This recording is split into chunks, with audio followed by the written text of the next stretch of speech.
Hi, boys and girls. It's Tuesday, or as the Nielsen family would say, Taco Tuesday. So today I have a very special book to you to read. One of my favorites. Oh, here come all the alarms. I got 10 minutes before my meeting with Mr. Redmond and all the other teachers, but I wanted to share with you my book called Dear Mr. Blueberry. One of my favorite books. I bet you've never heard me say that before. Parents, here's something you can do with your students. Is when you're looking at a book, knock once on the front, and they should say front cover. Back is the back cover. Spine, title, one circle around is for the author, in this case, Simon James, and then two circles around for the illustrator. Now, here's interesting. So, Dear Mr. Blueberry is my title, and Simon James is the author, but there's no illustrator on here, which means that Simon James wrote the words and drew the pictures. Are you ready to begin? Now, I like this because look at the front of it. It looks like an envelope. Here is the stamp. Here is the postmark. And it says, Dear Mr. Blueberry. I wonder who Mr. Blueberry is. Actually, I know. Dear Mr. Blueberry, I love whales very much, and I think I saw one in my pond today. Please send me some information on whales, as I think he might be hurt. Love, Emily. And there is a picture of Emily, and wow, there in her pond is a whale. Dear Emily, here are some details about whales. I don't think you'll find it was a whale you saw, because whales don't live in ponds, but in salt water. Yours sincerely, your teacher, Mr. Blueberry. Ah, she's writing to her teacher. And there we see Emily reading her mail, and her baby brother or sister throwing cereal, and looks like mom or dad reading that newspaper. Dear Mr. Blueberry, I am now putting salt into the pond every day before breakfast. And last night I saw my whale smile. I think he's feeling better. Do you think he might be lost? Love, Emily. There she is with her salt shaker. Dear Emily, please don't put any more salt in the pond. I'm sure your parents won't be pleased. I'm afraid there can't be a whale in your pond because whales don't get lost. They always know where they are in the oceans. Yours sincerely, Mr. Blueberry. Looks like Dad might be going up the stairs. There's Emily reading her book, or her letter rather. It just came in the mail. Do you see the mail in the mail spout there? Right there? Dear Mr. Blueberry, tonight I'm very happy because I saw my whale jump and spurt lots of water. He looked blue. Does this mean he might be a blue whale? Love, Emily. P.S. Postscript. What can I feed him with? Whoa! That's in her pond?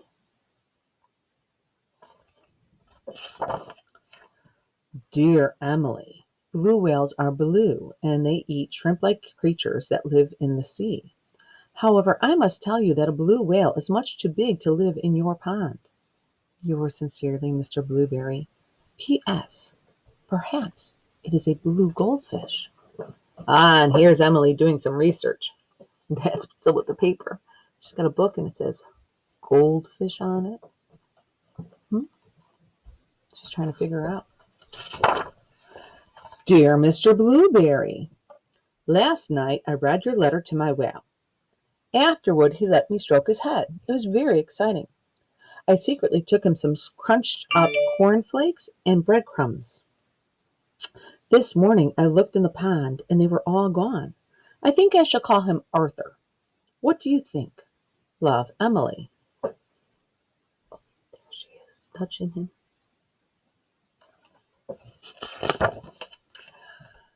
Dear Emily, I must point out to you quite forcibly now that in no way could a whale live in your pond. You may not know that whales are migratory, which means they travel great distances each day. I'm sorry to disappoint you. Yours sincerely, Mr. Blueberry. So can't be in her pond? Dear Mr. Blueberry, tonight I'm a little sad. Arthur has gone. I think your letter made sense to him, and he has decided to be migratory again. Love, Emily. Oh, there she is, with an empty pond.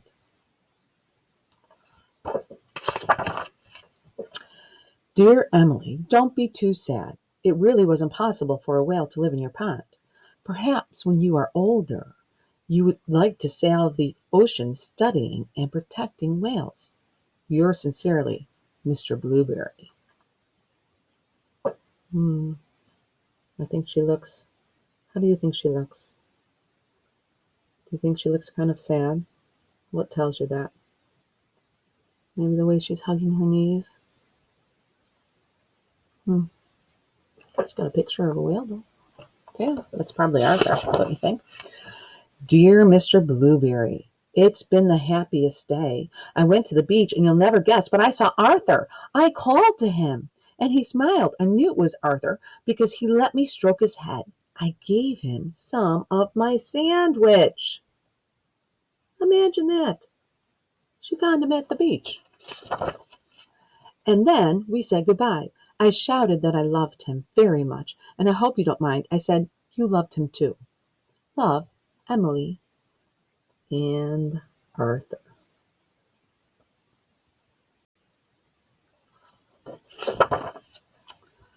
The end. That was a good book, wasn't it? So, I have a couple things for you. Actually, I wanted to show you something that I have.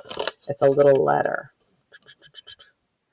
And this is on my bulletin board that I keep right up there.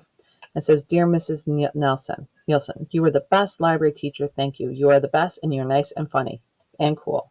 Happy birthday from Trishawn Rowell to Mrs. Nielsen. I'm going to tell you guys, we miss you. The teachers miss you. Mr. Redmond misses you. Mr. Acosta misses you. Everybody misses you so much. And I'm sure you guys miss us. And, whenever I get little letters like this, I've got a whole bunch in the library all hung up behind my desk from Ariana and Sabrina and, just so many people give me letters. I can't think of everybody's names right off the top of my head. But you could write them a letter today. Write a letter to a teacher that you like, or write a letter to mom or dad or grandma and grandpa or anybody you want. Now, something was said on Facebook today by my neighbors, and they said they were running out of paper. Oh, no, you're not running out of paper. You just need to reuse your paper. Let me show you how. All you need is a piece of plastic. So let me show you. We've got some of these, these are used in binders. They're called sheet protectors. I could put a piece of paper in there. Here are these divider file packs that I have a bunch of them that I bought for my children and they never used them. Anything. You can use any kind of piece of plastic. You just got a big piece of plastic, clear plastic. You can just use it. It doesn't even have to be anything fancy. And talk about not fancy, here is a gallon Ziploc bag, and it fits perfectly. And on here, I can go ahead and write my letter. Dear, I'm going to write it to Officer Lopez because he does a lot for us. He helps with the chickens, and then he helps keep us safe, and I just want to tell him how thankful I am for him. So, look, I can go ahead and write him a letter on this, take a picture of it, and then send it to him. And when I'm done, I have a brand new piece of paper again. So a piece of plastic, a plastic bag, your handy dandy markers. If you want to get really fancy, you could use the color dividers and voila. Look, now I have yellow paper. Okay, so your Expo markers. If you got any colored ones, Piece of plastic bag. You got reusable paper, people. Not to worry. Take a picture of it. Send it to whomever. Um, and one more thing. I want to thank all the moms and dads out there for everything that you're doing. I want to thank all the first responders, Officer Lopez, Officer Partida, I miss you, and Officer Martinez. He helped build the coop. I hope they are all safe, and I know that there's a lot of other firemen and policemen that are in at EMTs who are our parents and our family members. Thank you for everything that you're doing. All of our hospital workers who are going in, thank you for everything you're doing. Everybody misses you. Um, Boys and girls, friends, we miss you. So take care, and I will post this as soon as I can, except I have a meeting right now with Mr. Redmond and the rest of the teachers. So I'll tell him you said hi. Okay? Have a good day, and I'll post this soon.